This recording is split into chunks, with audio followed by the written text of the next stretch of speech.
ó kó wà tó máa ní love at first sight náà mo nífẹ̀ẹ́ ni mo tẹ̀ ṣe rí mo like ẹ̀ tí ẹwà yẹn bá ṣá kí ló fẹ́ nífẹ̀ẹ́ rí i dájú wípé ìfẹ́ tòótọ́ ló yàn láàyò tọmọbìnrin ìbádìjọ́ kan tó fọ́ lójú ńkọ́ ṣé o sì nífẹ̀ẹ́ tó di létí ṣé o sì nífẹ̀ẹ́ ṣífẹ́ yẹn wà níbẹ̀.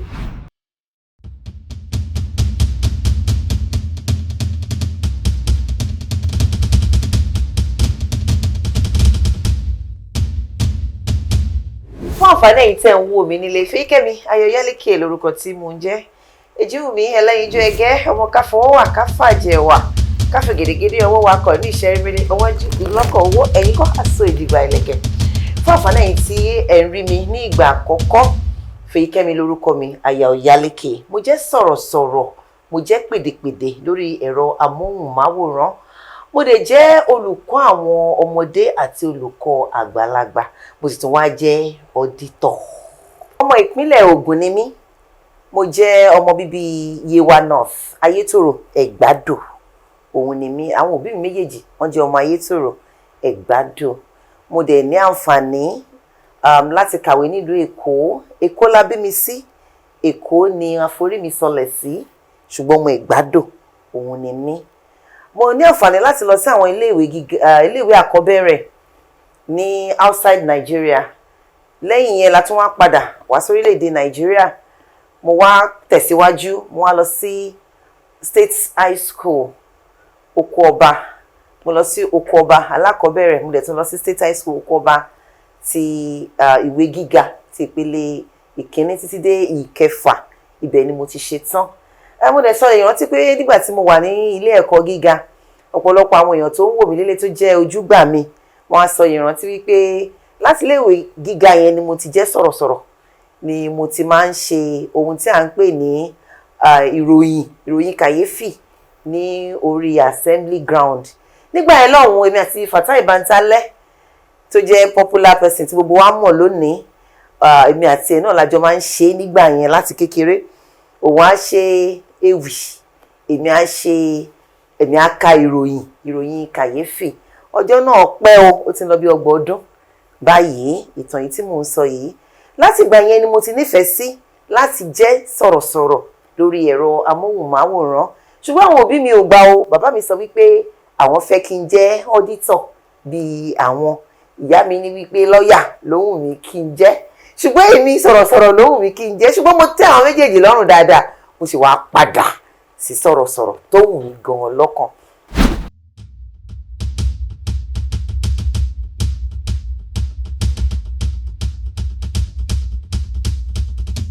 bó ṣe bẹ̀rẹ̀ rèé o nígbà tí mo ṣetán ní ilé ẹ̀kọ́ secondary ọ̀rẹ́ mi kan wà òun lọ sí NIJ nígbà tó lọ sí NIJ ó wá ní àǹfààní láti ní airtime lórí MITV nígbà tó wá bẹ̀rẹ̀ sí ṣe program lórí MITV ó wá kó wa mọ́ra ó wá pè gbogbo àwa tó jẹ́ wípé a ti máa ń ṣe program bẹ́ẹ̀ yẹn lọ́lọ́kan òjọ̀kan nígbà yẹn ó ṣe program kan tó ń pè ní Kids on Tune ní MITV so gbogbo wa máa lọ a máa bá ṣe program yẹn nígbà tó wá ní àǹfààní tó jẹ́ visa lottery tó lọ wọ́n wá gbé program yẹn fún mi wọ́n á bẹ̀rẹ̀ sí ní ṣe program yẹn lọ orúkọ lady yẹn nígbà náà ni Similoluwa Oyèbánjọ òun náà ti wà nílùú òyìnbó láti nǹkan bí 27 or 28 years now ló ti wà nílùú òyìnbó wọ́n á bẹ̀rẹ̀ sí ní ṣe program yẹn lọ́lọ́kan òjọ̀kan èmi náà wá change orúkọ program yẹn mi wá sọ tèmi di Kids Day Out so mo wá bẹ̀rẹ̀ sí ní ṣe program yẹn lẹ́yìn yẹn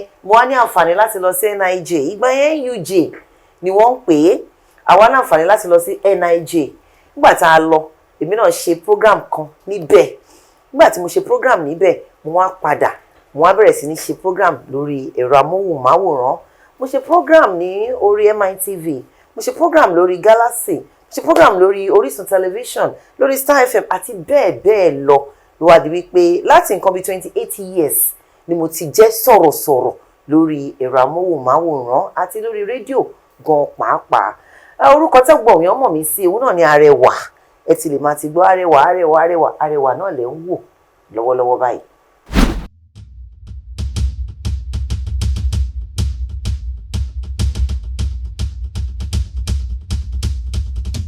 bẹ́ẹ̀ ni mo ní èèyàn kan gẹ́gẹ́ bí àwòkọ́ṣe ó dẹ̀ fún mi ní àǹfààní láti lè máa wo ìṣesí ẹ̀, ìsọ̀rọ̀ ẹ̀ àti ìhùwàsí ẹ̀. Arábìnrin náà ni a mọ̀ sí Jọkẹ́ Silva. Ó jẹ́ ìyàwó Olú Jacob. Ní ọ̀pọ̀lọpọ̀ ìgbà ni mo máa ń sábà wo bó ṣe máa ń act, bó ṣe máa ń sọ̀rọ̀, bó ṣe máa ń ṣe. Ṣùgbọ́n nígbà àkọ́kọ́ tí mo máa rí arábìnrin yìí, inú mi dùn gan-an. Mo tilẹ̀ ní àǹfààní láti bá wọn ya fọ́tò nítorí pé ó jẹ́ model, ó jẹ́ ẹni tí mò ń wò gẹ́gẹ́ bí àwòkọ́ṣe.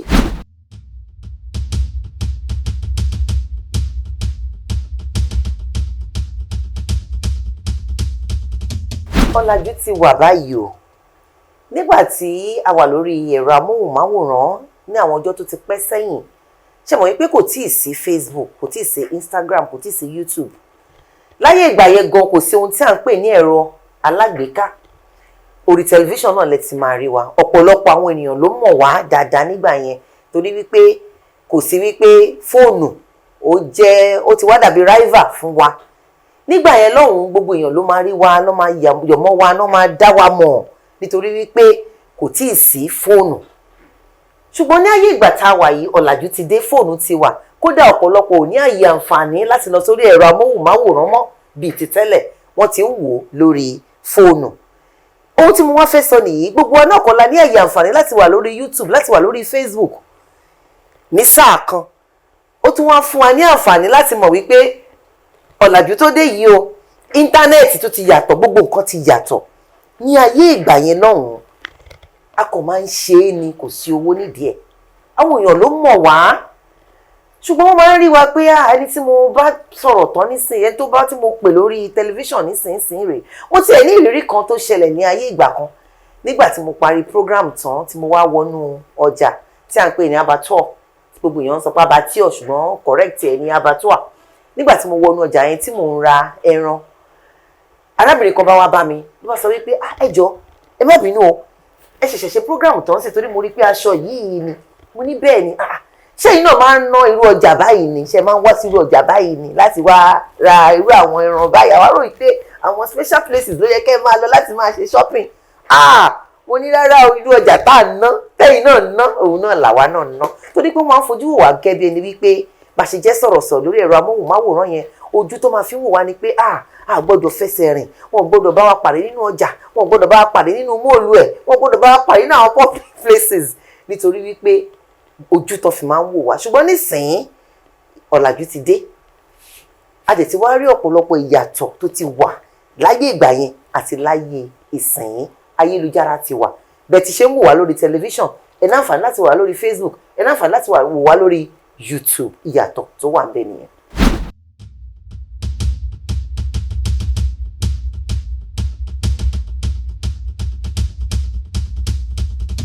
Ẹni tí mo máa ń wò nígbà yẹn ìgbà tí mo kọ́kọ́ bẹ̀rẹ̀, òun náà ni Fèyíkẹ́mi. Fèyíkẹ́mi yẹn ó máa ń ṣe program kan tí à ń pè ní Òwúrọ̀ Láwà. Ó jẹ́ sọ̀rọ̀sọ̀rọ̀, ó sì jẹ́ òṣèré nígbà yẹn. Ó ní eré kan tí ó gbé arábìnrin yẹn jáde nígbà yẹn tí ẹ bá rántí. Òun náà ni Ó lè kú ló gbé arábìnrin yẹn jáde. Mo máa ń sábà ń wò ó ní ọ̀pọ̀ ìgbà tí ó bá ń ṣeré, ní ọ̀pọ̀ ìgbà náà tó bá ń ṣe àwọn programs ẹ̀ lórí ẹ̀rọ amóhùnmáwòrán. Mo máa ń wò ó gẹ́gẹ́ bí àwòkọ́ṣe bó tilẹ̀ jẹ́ wípé irọ́ ni wá.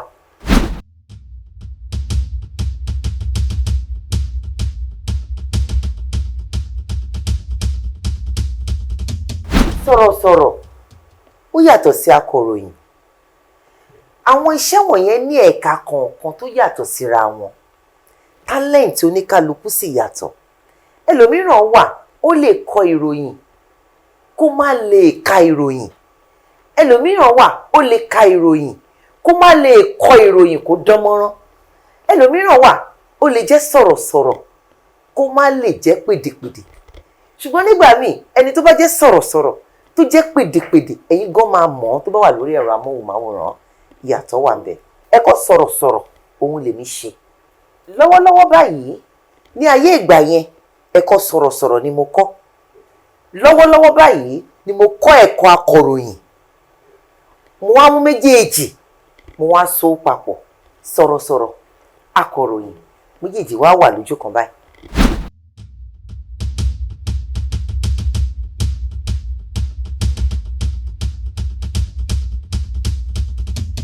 téèyàn bá fẹ́ ga láyé tí wọ́n bá sọ wípé ẹgbẹ́ kan wà ó di dandan ni kéèyàn join, nítorí wípé níbẹ̀ o máa rí ọ̀pọ̀lọpọ̀ ẹ̀kọ́ kọ́, o máa bá ọ̀pọ̀lọpọ̀ àwọn ọ̀tọ̀ pẹ̀lú ènìyàn pàdé. Èmi náà wà lára àwọn ẹgbẹ́ Ambroid tó jẹ́ sọ̀rọ̀sọ̀rọ̀ lórílẹ̀‐èdè Nàìjíríà.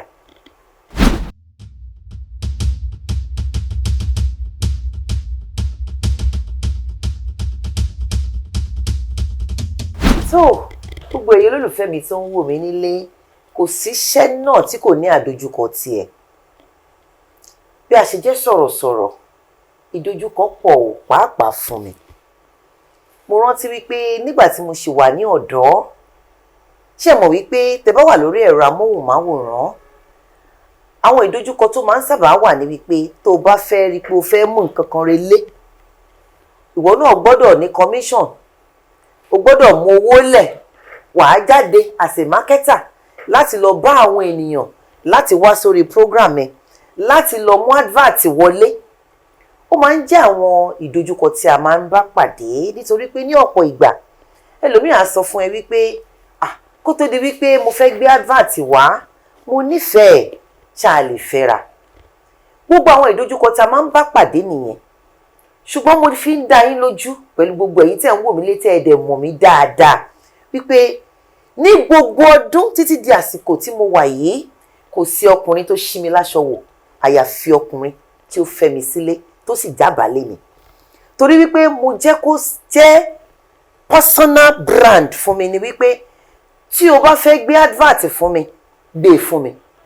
Ṣùgbọ́n wípé wọ́n fẹ́ ṣí mi láṣọ wò kó o tó sọ wípé o gbé advert fún mi, kò sí nǹkan tó jọ ọ́. Ó dẹ̀ jẹ́ ìpinnu mi láti bẹ̀rẹ̀ pẹ̀pẹ̀. Ìdí nìyẹn tí mo fi jẹ́ role model, àwòkọ́ṣe fún àwọn tó kù nínú iṣẹ́ yìí, nítorí pé mo jẹ́ kó dojúlùmọ̀ fún gbogbo èèyàn wípé kò jọ, màá yà tiraka láti rí wípé mo dojúlùmọ̀ ohun tí mo fẹ́, mo ṣe ohun tí mo fẹ́. Tó bá wùn ẹ́, tọ́lọ́run bá fẹ́ kó gbé advert fún mi, wàá gbé fún mi, láì jẹ́ wípé o sọ fún mi pé o fẹ́ ṣí mi láṣọ wò. Ìdojúkọ àkọ́kọ́ nìyẹn. Ìdojúkọ kejì tún nìyí. Ní ọ̀pọ̀ ìgbà nígbà tí mi ò tíì ní ọkọ̀, tí a bá lọ kanlẹ̀kùn wípé a fẹ́ gba advert, a fẹ́ gbaṣẹ́, wọ́n kọ́kọ́ wò wá látòkè. Wọ́n wò wá wípé ìmúra wa ṣe ó dà, ṣùgbọ́n ọkọ̀ tẹ́ ẹ gbé wá dà. Ẹlòmíràn á wò ó wípé nítorí pé a ò ní ọkọ̀, wọn ò fún wa ní àwọn advert yìí. Wọ́n á wò wípé àwọn tó gbé ọkọ̀ jìgbìnìjìgbìnì wọlé tí wọn ò tiẹ̀ lẹ́fọ̀n ní èékánná, àwọn ni wọ́n máa ń fún ní àwọn advert yìí. Wọ́n á wò wá wípé ìjọ́ wo ló fẹ́ tó dé level yẹn. Ṣùgbọ́n nígbà tí mo wá di wípé èmi náà tiraka, mo gbìyànjú, ọkọ mi fún mi ní ọkọ̀ àkọ́kọ́ wípé lórí iṣẹ́ yìí màá yọ̀ǹda ọkọ̀ fún ẹ. Ó ra ọkọ̀ àkọ́kọ́ fún mi. Nígbà tó yá, mo bẹ̀rẹ̀ sí ní rí àwọn special advert kan gbà, ṣé mọ̀ wípé ìrínisí ní ìsọnilọ́jọ̀. Nígbà tí sáà tún lọ lórí ọkọ̀ yẹn, tó jẹ́ pé a tún tiraka, a tún ra ọkọ̀ míì, a rí wípé àwọn advert tó tún dà ó ń wọlé bákan náà. Ìyẹn ni wípé ìdojúkọ kan nìyẹn. Tí o bá ní ọkọ̀ tó ṣe é gbé wọlé láti wọnú company kan gba advert, wọn ò ní ṣí géètì o.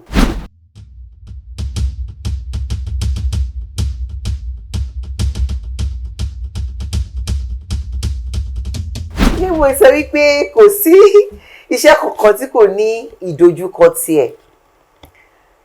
Níbi iṣẹ́ sọ̀rọ̀sọ̀rọ̀, mo bá ìdojúkọ kan pàdé tó jẹ́ wípé ó jẹ́ nǹkan tó jẹ́ ẹ̀dùn ọkàn fún mi. Ní ọdún náà lọ́hùn-ún, bí mo ti ṣe parí iṣẹ́, ká tó di pé a parí iṣẹ́, bí ká kíná lọ kí ó má sí táìmù tó yẹ kí n ṣe tán, mo pẹ́ kí n tó ṣe tán. Nígbà tí mo pẹ́, ọkọ mi ti ń fi ẹ̀rọ alágbèéká, ó ti fi ń pè mí, níbo ló wà, kí ló ṣẹlẹ̀, níbo ló dé. Mo ní mo ṣì wà ní studio, a ò tíì ṣe tán o. Mo ṣì wà ní studio, a ò ṣe tán. Nígbà tó yá, ó bẹ̀rẹ̀ sí ní bínú pé òun ti délé, kọ́kọ́rọ́ lékèdèrè ọwọ́ mi ló wà. Nígbà tó yá, bí mo ṣe ṣe tán, mo wá ń ṣe gidigidigidi, mo sáré mú ọ̀kadà. Tí mo ṣe mú ọ̀kadà, tí mo ṣe máa dé àárín méjì fágbà, àfi gbì lọ́kadà nà mí mọ́lẹ̀. Nígbà tọ́kadà nà mí mọ́lẹ̀, àti mi àtọlọ́kadà lájọ ṣubú. Mo sá tiraka, bẹ́ẹ̀ lomijé ń gbọ̀n mí, nítorí pé iṣẹ́ tí mo lọ ṣe gan kì í ṣiṣẹ́ olówó. Ìbànújẹ́ àkọ́kọ́ nìyẹn. Ìkejì, òjò ń rọ̀ gbogbo ara mi ló tutù ọ̀kadà nà mí mọ́lẹ̀ toyúntoyún. Ohun tó tún dùn mí jù nìyẹn nígbà tí mo wá délé ọkọ náà tún bínú pé mo sáhùn sínú òjò níta òun ò rí kọ́kọ́rọ́ wọlé. Mo sáà tún tiraka mo tún gbìyànjú láti ṣílẹ̀kùn. Mo ṣáà ṣe ṣílẹ̀kùn gbùrùgbùrùgbùrù tí mo ṣílẹ̀kùn tí mo tún wọ kíchìn pé kí n máa sáré dá iná lọ tí máa tún fi wọnú ilé padà gáàsì ti explode ní ọjọ́ kan náà gbà kíchìn mi ó bá tún jóná. Ọjọ́ yẹn jẹ́ ọjọ́ má ní gbàgbé fún mi. Ọkọ mi bá sọ wípé mo ní láti fi iṣẹ́ yẹn sílẹ̀.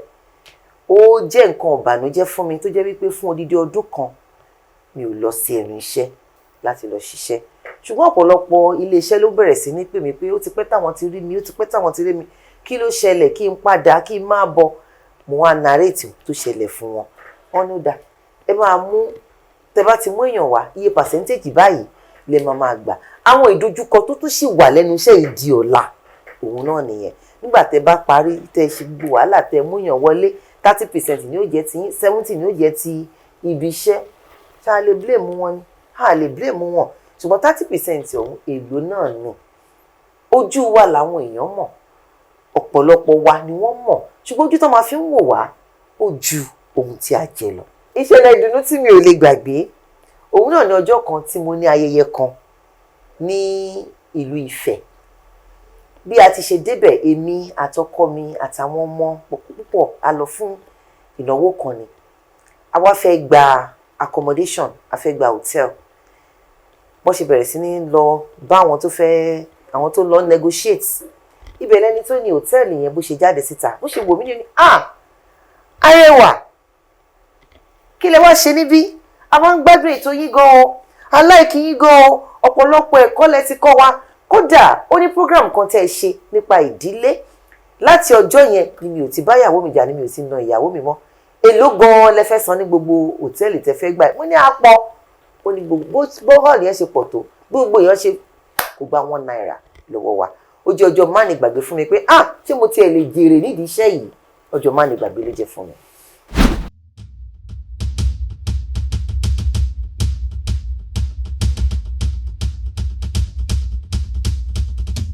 Tẹ́ bá wò ó ẹ rí wípé iṣẹ́ sọ̀rọ̀sọ̀rọ̀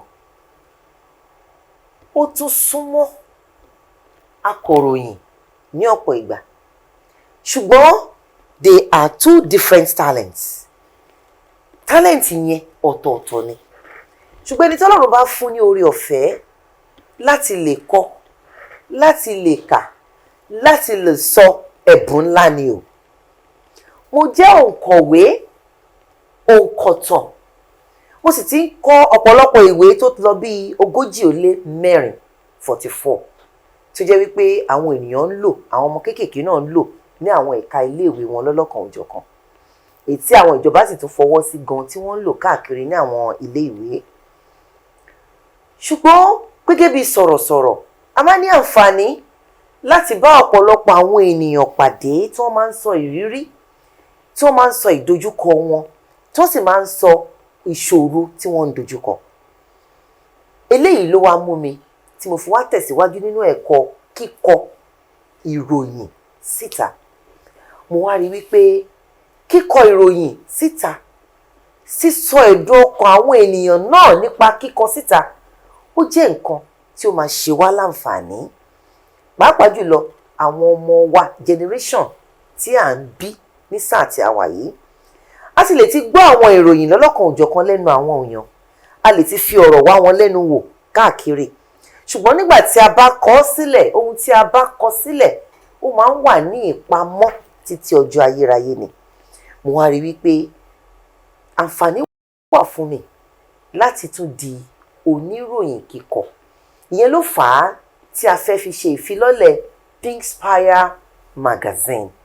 Pinkspire magazine ó jẹ́ ẹ̀dùn ọkàn àwọn obìnrin. Ọ̀pọ̀lọpọ̀ àwọn obìnrin ló ní ìdojúkọ nínú ilé, lẹ́nu iṣẹ́, láàárín ẹgbẹ́ ohun ọ̀gbà. A wá rí wípé ó dà tí a bá ń gbọ́rọ̀ lẹ́nu àwọn èèyàn wọ̀nyí tí a sì ń kọ sílẹ̀ síta. Kì í ṣe ìtàn àwọn obìnrin nìkan ni ó parapọ̀ di Pinkspire. Ìtàn àwọn ọkùnrin náà wà níbẹ̀. ìtàn àwọn ọ̀dọ́ náà wà níbẹ̀ àti ẹ̀ ní abala kan tó sọ wípé àwọn ọ̀dọ́ béèrè pé òun náà ni wípé young people ask kí ni ohun tí àwọn ọ̀dọ́ gan ń fẹ́ lọ́wọ́ àwọn òbí, kí ni ohun tí à ń ṣe tí a fi ń du àwọn ọ̀dọ́ tí a ò mọ̀ wípé a fi ń dù wọ́n, kí ló dé tí àwọn ọ̀dọ́ ń kọ̀yìn sí wa ní sáà tá a wà yìí. Ohun tí abala yẹn wà fún nìyẹn. Ní ti abala àwọn ọkùnrin, àwọn náà sọ ẹ̀dùn ọkàn wọn síta, wọ́n sọ fún wa ìdí tí àwọn fi ń yàlè. Mo mọ̀ wípé ẹ fẹ́ mọ̀, tó bá di ìgbà yẹn ra Springspire ṣí abala yẹn láti mọ̀ kí ló fà á gan, níbo làwọn obìnrin ti get it wrong, kí ni ohun tí à ń ṣe tí a fi ń ti àwọn ọkọ wa síta. Abala kan wà nínú Springspire tó tàn mọ́lẹ̀ sí ohun tí à ń ṣe, tí ó sì tún tàn mọ́lẹ̀ sí ohun tá a lè ṣe láti lè mú orí àwọn ọkọ wa yìí sábíyá, láti fi wọ́n sábẹ́ dépò pé wọn ò ní jáde síta mọ́. Abala kan wá wà fún àwọn obìnrin tí à ń sọ ẹ̀dùn ọkàn wa síta. Àwọn obìnrin mi wà tí wọ́n sọ fún wa ìdí tó jẹ́ wípé àwọn á kàn ṣe nǹkan kékeré gbàgbàgbà ìfọ́tí ìfọ́rùn láti ọ̀dọ̀ àwọn ọkọ wa. Kí ló dé tó jẹ́ wípé wọ́n ń ṣe bẹ́ẹ̀ fi ń treat wa, ṣùgbọ́n tó bá ti di ìta wọ́n máa ṣe àlè gẹ́gẹ́gẹ́gẹ́gẹ́gẹ́ bí ẹni tí òróbìnrin rí. Abala kan wà níbẹ̀. Wọ́n ti ẹ̀ wò wípé àwọn kan wà tí a tilẹ̀ máa ń sọ wípé a ṣàlè gẹ́gẹ́ bí ẹni tí òróbìnrin rí, bí ogún bí ọ̀pọ̀ aya wọn ń bẹ nílé. Abala kan wà níbẹ̀ tó sọ púpọ̀ nípa wọn. A mọ̀ wípé àwọn ìlú kan wà níbẹ̀ èyí ti rí tó wá jẹ́ wípé gbogbo ẹ̀ka Yorùbá pátá ló ti wá di aṣàlè gẹ́gẹ́ bí ẹni tí kò róbìnrin rí. Ẹ dẹ̀ mọ̀ wípé ní Áfíríkà wọ́n mọ̀ wá sí ohun kan, wọ́n mọ̀ wá sí ènìyàn oníwà híhù tó dán mọ́rán nígbà kan ni o, ṣùgbọ́n nísìnyí kan ó ti yàtọ̀. Springspire magazine a fẹ́ kó jáde, a fẹ́ ṣe ìfilọ́lẹ̀ ní ọjọ́ 6 oṣù kọkànlá ọdún tí a wà yìí, November 6th ní Kemline Hall off Ọba Akran la fẹ́ kó jáde. Ṣùgbọ́n ohun kan wà tí a ń pè ní access card láti fi wọlé. Ẹni tó bá fẹ́ kó pè wá láti lè gba access card ẹ̀ láti fi wọlé fún ìfilọ́lẹ̀ program yìí. Ṣé rí Springspire magazine yìí, ọ̀pọ̀lọpọ̀ àwọn ènìyàn ni wọ́n ti fún wa ní ìwé wípé àwọn ń bọ̀ o. Ẹ jẹ́ kí n já yín tán. Mo láyọ̀ láti sọ fún yín pé ìyá wa First Lady Lagos State náà sọ pé àwọn náà ń bọ̀ wá sínú program yìí. Ọ̀tọ̀ pẹ̀lú àwọn ènìyàn ló ń bọ̀, sàràkí àwọn ènìyàn ló ń bọ̀ wá síbi ìfilọ́lẹ̀ Springspire magazine yìí, torí pé ó jẹ́ ìwé magazine ìgbà àkọ́kọ́ tó máa tú tẹ̀dọ̀ ti ìfún àwọn obìnrin síta nípa ohun tí à ń dojúkọ lágbàńlá ayé. Kì wọ́n ṣe Springspire magazine nìkan la fẹ́ fi ṣe ìfilọ́lẹ̀ rẹ̀ o. Àwọn ìwé 3 kan wà tí a máa fi lọ́lẹ̀ ní ọjọ́ náà. Àkọ́kọ́ sọ nípa attitude, the fragrance of personality. Òun náà ni ìwà híhù olóòórùn dídán láwùjọ. Kí ni ìwà wa gẹ́gẹ́ bí ọmọlúàbí? Ìwà wo gan là ń hù gẹ́gẹ́ bí olùkọ́, gẹ́gẹ́ bí akẹ́kọ̀ọ́, gẹ́gẹ́ bí òṣìṣẹ́ lẹ́nu iṣẹ́? Ìwà wo gan là ń hù gẹ́gẹ́ bí leaders, àwọn adarí? Níbo láti ṣe àṣìṣe, níbo dẹ̀ ló yẹ ká ti ká ti tún tò? Ìwé yẹn ó jẹ́ ìwé tí mo mọ̀ wípé ọ̀pọ̀lọpọ̀ àwọn olùdarí iléeṣẹ́, ọ̀pọ̀lọpọ̀ àwọn òṣìṣẹ́ wọ́n ń wo ọ̀nà fún ìfilọ́lẹ̀ ìwé yẹn, nítorí pé a ti ń sọ gbọmọgbọmọ lórí ètò.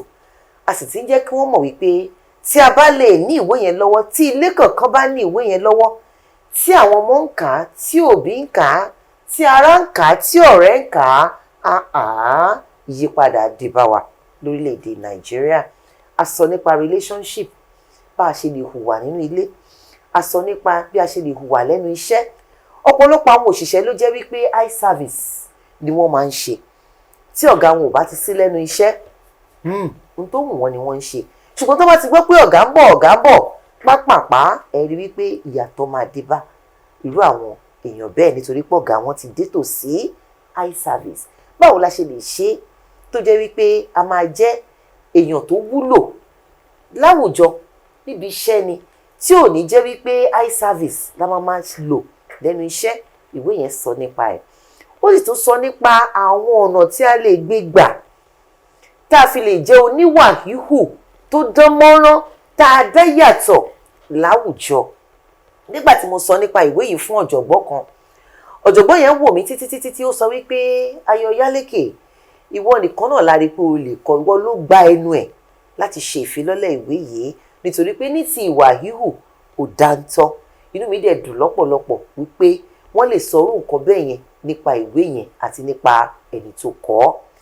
Nígbà tí mo dé ibi iṣẹ́ tí mo ti ń ṣiṣẹ́, tí mo lọ bá ọ̀gá wípé ọ̀gá mi, ìwé báyìí ni mo fẹ́ fi ṣe ìfilọ́lẹ̀ nígbà báyìí. Ó wò ó, ó ní màá débẹ̀ nítorí pé ó jẹ́ ìkan lára àwọn òṣìṣẹ́ tó ṣe é mú yangàn láwùjọ. Ìwà wa ó ṣe pàtàkì láwùjọ. Ìhùwàsí wa, ìsọ̀rọ̀ wa, bí a ṣe ń ṣe ó ṣe pàtàkì láwùjọ. Kókó ohun tí ìwé yẹn tó wà fún nìyẹn. Ìwé kejì ó sọ nípa lean on me. Ta ni mo lè gbẹ́kẹ̀lé? Ta ni mo lè farasin? Ta ni mo lè nígbàgbọ́ nínú ẹ̀ láti sọ àṣírí mi fún? Ọ̀pọ̀lọpọ̀ ènìyàn ló máa ń sọ àṣírí wọn síta tó jẹ́ wípé ẹ rò pé ẹ ti sọ àṣírí yín fún ẹ rò pó bò kò bó, nítorí irúfẹ́ àwọn ènìyàn tó sọ̀gbà yí wa ká.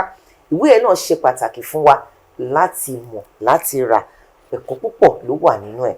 Ìwé kẹta, òun gogogo ni ó gbé táìtù ọjọ́ náà. Ó sọ wípé a pink afternoon. A pink afternoon, nítorí pé gbogbo àwọn èèyàn tá à ń retí wọ́n gbọ́dọ̀ wọ aṣọ tó máa jẹ́ pink colour. A pink afternoon chronicles of love.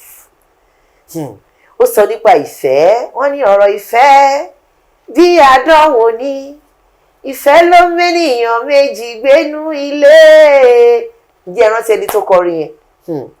Ọ̀rọ̀ ìfẹ́. Ó sì sọ nípa ọ̀pọ̀lọpọ̀ ohun tí àwọn obìnrin tó ti pẹ́ tí wọ́n ti gbé ṣe. Mo sọ nípa ìtàn ìyá kan tó jẹ́ wípé ọ̀pọ̀lọpọ̀ ni ò gbóhùn ìyá yẹn rí. Ìyá yẹn Mojísọ́lá lórúkọ ẹ̀. Ó dẹ̀ jẹ́ ìyá kan tí gbogbo ènìyàn mọ̀. Ó jẹ́ ọmọ Ìyálóde Ẹ̀gbádò ní ìgbà yẹn lọ́hùn-ún. Ìyá yẹn ló dẹ́kun gbígbé àwọn obìnrin ní kéńté ní ọdún náà lọ́hùn-ún. Ó sì ti ń lọ bí 80 years báyìí. Ìyá yẹn sì wà láyé, ó wà láàyè. Ìyá yẹn náà wà lára àwọn tá fẹ́ celebrate ní ọjọ́ yẹn, nítorí pé ó gbé nǹkan ṣe. Òun ni ò jẹ́ kó máa gbé àwọn obìnrin ní kéńté. Láyé ìgbà yẹn wọ́n ní tí àwọn obìnrin bá fẹ́ lọ́kọ, ó láǹfààní láti ṣe yíyàn. Àwọn òbí ẹ ló láǹfààní láti ṣe yíyàn irú ẹni tí wọ́n fẹ́ kó o fẹ́ fún ọ. Ṣùgbọ́n ìyá yẹn ló lọ sí ààfin, ìyá yẹn ló lọ sí kóòtù láti lọ jà fún àwọn obìnrin wípé kò jọ́, ẹ fún àwa náà lómìnira. Ohun tí ìyá yẹn dẹ̀ dojú kọ ó wà nínú ìwé yẹn, Chronicle of Love, àti ohun tí àwọn obìnrin kankan náà dojú kọ nípa ohun tí à ń bá pàdé lọ́wọ́ àwọn ọkùnrin tí à ń fẹ́, àti ohun tí a lè ṣe láti lè mú inú àwọn ọkọ wa dùn. Ìwé yẹn a ṣe é lódidi ni, ṣùgbọ́n first edition ẹ̀ nìyí tó fẹ́ jáde yìí. Ṣùgbọ́n lọ́dọọdún la máa ṣe ìfilọ́lẹ̀ ìwé yìí tí àwọn ènìyàn á ní àǹfààní láti lè máa rà á. Ṣùgbọ́n ní ti ọdún yìí a máa project gbogbo ẹ̀ live, a máa gbé síta. Àwọn tó bá fẹ́ rà á wọ́n á bẹ̀rẹ̀ sí ní pè wá lọ́lọ́kan òjọ̀kan láti wá rà á. Àwọn tó bá dẹ̀ fẹ́ wá ní ọjọ́ yẹn láti wá, tó pé ìwé yẹn nìkan lẹ fẹ́, àyè àǹfààní wà fún yín láti wá ra ìwé yẹn. A mọ̀ ṣé a lè sọ iye tí yóò jẹ́. 10,000 naira ni ìwé yẹn yóò jẹ́. Ìwọ tó bá ní àǹfààní láti rà á. Attitude náà dáa lọ́pọ̀lọpọ̀. Ṣe rí ẹni tó ń fi review ìwé Chronicles of Love yẹn, nígbà tí máa yẹn ń kà á, máa yẹn sọ wípé ṣe làwọn kàn ń sun ẹkún. Àwọn kàn ń sun ẹkún pé ṣé mo rò pé àwọn lè ṣe báyìí. A tún fún obìnrin míì pé kóbìnrin míì tún review ẹ̀. Obìnrin míì tún kà tó sọ pé Ayọ̀yálékè, mo fi gbogbo aṣọ mi ti tutù, ṣe ni mò ń sun ẹkún. Ṣé o rò pé tí bá dórí stage mi ní máa sunkún báyìí? Màá wá, ṣùgbọ́n má jẹ́ kí n kà á, ojú máa tì mí torí màá kàn máa sunkún ni. A bá tún fún ẹlòmíì. A wá fún pòfẹ́sọ̀ kan. Pòfẹ́sọ̀ yẹn ń bọ̀. Pòfẹ́sọ̀ yẹn ní mo kà á, mo sunkún ṣùgbọ́n mo nu ojú mi nù. Mo ní màá kà, màá ṣe é ní ọjọ́ náà. Àwọn là ń retí wípé kán wá ní ọjọ́ yẹn. Láìké afẹ́wo bọ́n ṣe fẹ́ ṣe é tó fẹ́ review ìwé yìí láìsọ ẹ̀kú, ṣùgbọ́n kò sẹ́ni tó máa ka ìwé yẹn tí kò lè sun ẹkún.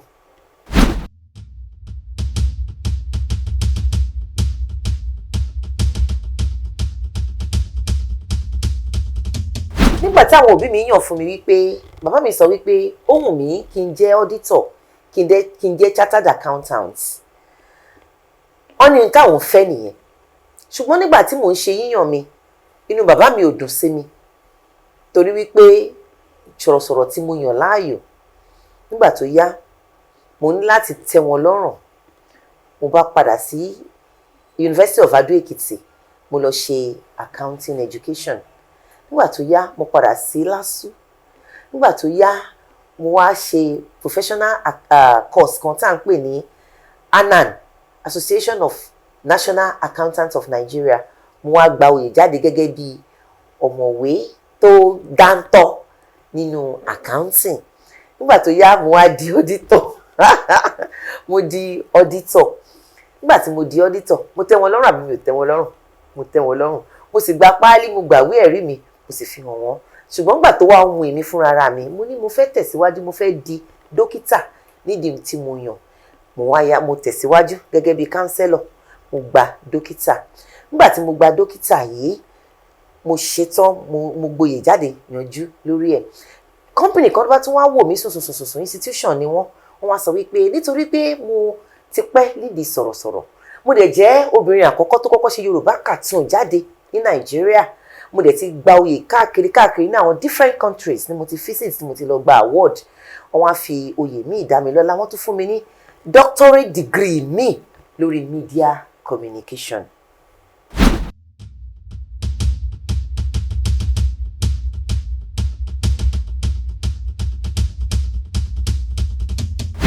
Kò rọrùn o, ṣùgbọ́n mo rí dájú pé ìkan ò dí kan lọ́wọ́.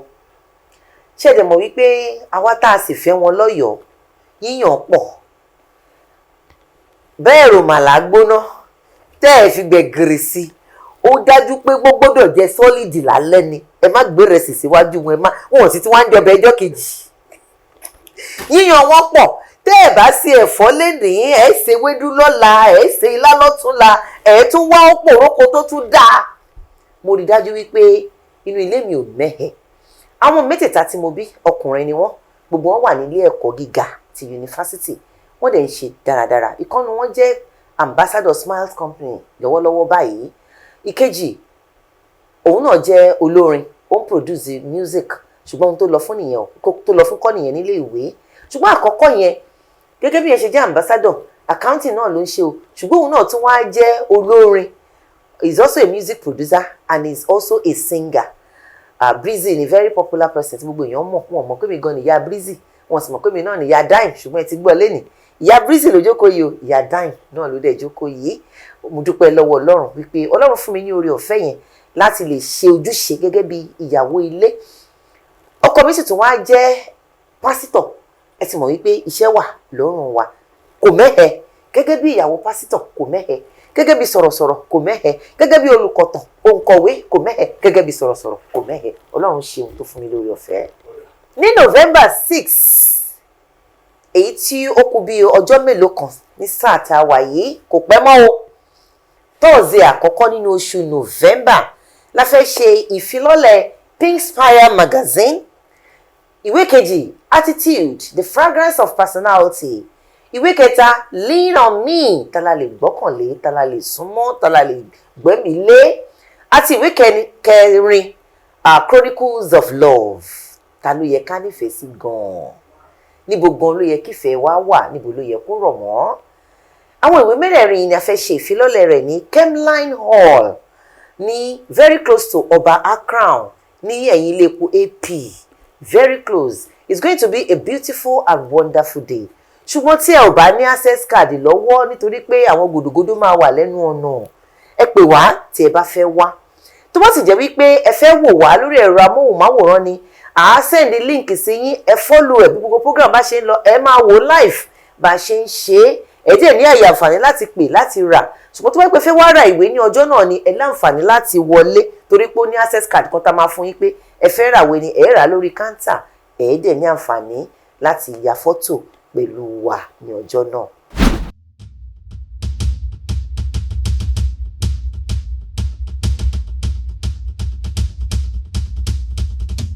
gbogbo ẹ̀yin olólùfẹ́ wa tí ẹ̀ ń wò mí nílé, lọ́kọ láya, lọ́kùnrin lóbìnrin, tó jẹ́ wípé a jẹ́ lọ́kọ láya, ẹ jẹ́ kí n ti bẹ̀yẹn mú. Ìmọ̀ràn tí mo kàn lè gbà wá ni wípé ẹ jẹ́ ká jẹ́ olóòtítọ́ sí ara wa, ẹ jẹ́ ká lo inú kan pẹ̀lú ara wa gẹ́gẹ́ bí lọ́kọ láya. Kẹ́ má sì ṣe fi ohunkóhun du ara wa. Ọkùnrin má fi ohun tí ó ń ṣe ti ìyàwó ẹ̀ dù ú, kí obìnrin náà kí ó má fi ohun tí ó ń ṣe ti ọkọ rẹ̀ kí ó má fi dù ú. Nítorí pé ohun tó máa ń sábà jẹ́ gbọ́nmi sí omi òtó jù, tó máa ń fa wàhálà jù nínú ilé, òun ni wípé tí kò bá sí oorun tó dánmọ́rán láàrin lọ́kọ láya, wàhálà máa ṣẹlẹ̀ o. À ń ti ọkọ wa síta nìyẹn. Ká má tilẹ̀ wá sọ wípé nígbà míì a mọ̀ wípé àwọn ọkùnrin wọ̀nyí ojú wọn yìí gbébì kan, bí wọ́n ti ń wo ní síkẹ́ẹ̀tì péńpé bẹ́ẹ̀ ni wọ́n á máa wo léyìí tó ti kun páúdà tí lipstick ẹ̀ tó ń dán, ojú wọn yìí gbébì kan a mọ̀. Ṣùgbọ́n ẹ jẹ́ káwa náà ṣe ojúṣe wa gẹ́gẹ́ bí obìnrin, ẹ jẹ́ kí a fa orí wọn má bẹ́. Àwọn nǹkan kan wà tí a máa ṣe gẹ́gẹ́ bí obìnrin láti rí dájú pé àwọn ọkọ wa ò tà. Tí ẹ bá wá, tí ẹ bá pè, tí ẹ bá ra magazine yìí, ẹ bá àwọn nǹkan wọ̀nyí pàdé níbẹ̀. Ẹ jẹ́ ká wá wo ẹ̀yin obìnrin tàbí ẹ̀yin ọkùnrin tí ẹ fẹ́ ṣe yíyàn. Ẹ lo làákàyè o, ẹ lo ọgbọ́n o, ẹ béèrè fún òye Ọlọ́run kí ẹ tó ṣe yíyàn. Nítorí pé ìgbéyàwó dàbí ọjà òkùnkùn. Ọjà òkùnkùn ni. Tó o bá ti rà á, tó o gbé, tó o bá bá ń bẹ̀, fáínà ni o. Ọ̀pọ̀lọpọ̀ àwọn èèyàn ni òyìn mọ̀ wípé ìgbéyàwó is a life certificate tó o sign. Nílé ìwé gíga tó o bá lọ ọbẹ̀, tó o bá parí ẹ̀kọ́, tó o páàsì ni wọ́n fún ẹ ń sabuké. Ṣùgbọ́n ní wedding, ní marriage, nínú ilé, kó o tó sọ wípé o ti ìjọ tó ṣe ìyàwó báyìí ló ti gba sabuké ẹ̀ dání o ti gba certificate pé o ti graduate. Ṣé certificate tó o ti gbà tán ló o ti graduate, o ti páàsì tó o gbà sọ́wọ́, ṣó wá yẹ kó o dá a padà wípé mo ti fẹ́ẹ̀lì, mi ò páàsì mọ́? Ẹ rò ó jinlẹ̀ dáadáa kẹ́ tó ṣe yíyàn. Mo dẹ̀ gbà ládùúrà wípé ẹ ò ní ṣìfẹ́, ẹ ò ní ṣìyàn láṣẹ Ìdùmarè. Ẹ gbàdúrà dáadáa kẹ́ tó yàn. Ohun kan wà tí wọ́n máa ń ní love at first sight. Mo nífẹ̀ẹ́ ni, mo tẹ̀ ṣe rí, mo like ẹ̀. Tí ẹwà yẹn bá ṣá, kí ló fẹ́ nífẹ̀ẹ́? Rí i dájú wípé ìfẹ́ tòótọ́ ló yàn láàyò. Tọ́mọbìnrin ìbádijọ́ kan tó fọ́ lójú ńkọ́, ṣé o sì nífẹ̀ẹ́? Tó di létí, ṣé o sì nífẹ̀ẹ́? Ṣé ìfẹ́ yẹn wà níbẹ̀? Mo tilẹ̀ ní arákùnrin kan tó jẹ́ wípé látìgbà tí wọ́n ti ṣe ìgbéyàwó ti lọ bí 50 years báyìí, ọjọ́ kẹta tí wọ́n ṣe ìyàwó ní ìyàwó fọ́ lójú. Ṣùgbọ́n tí mo yẹn ń sọ̀rọ̀ yìí, bàbá àti màmá yẹn ṣì wà papọ̀. Mo ṣe ń sọ yìí, tẹ́ bá fẹ́ máa fún yín ní àdírẹ́sì wọn àti fóònù nọ́mbà wọn. Ẹ pè mí lẹ́yìn ètò. Ẹ̀yin ọ̀dọ́ wẹ́rẹ́ tí ẹ wà nílé ìwé, ẹ dojú kọ ìwé yín dáadáa. Nínú Pinkspire magazine, abala kan wà níbẹ̀ tó sọ wípé àwọn ọ̀dọ́ béèrè pé ọ̀pọ̀lọpọ̀ àwọn ìbéèrè tẹ́ ń béèrè lámọ̀, a sì ti kọ síbẹ̀. Ìdáhùn ẹ̀ náà wà nínú àwọn Pinkspire magazine tó fi jẹ́ wípé ìrẹ́pọ̀ á wà láàrin ẹ̀yin àti àwọn òbí yín, ẹ̀yin àti àwọn ojúlùmọ̀ yín àti ọ̀rẹ́ lágbàáyé. Mo mọ̀ wípé á dáa fún wa lórílẹ̀‐èdè Nàìjíríà.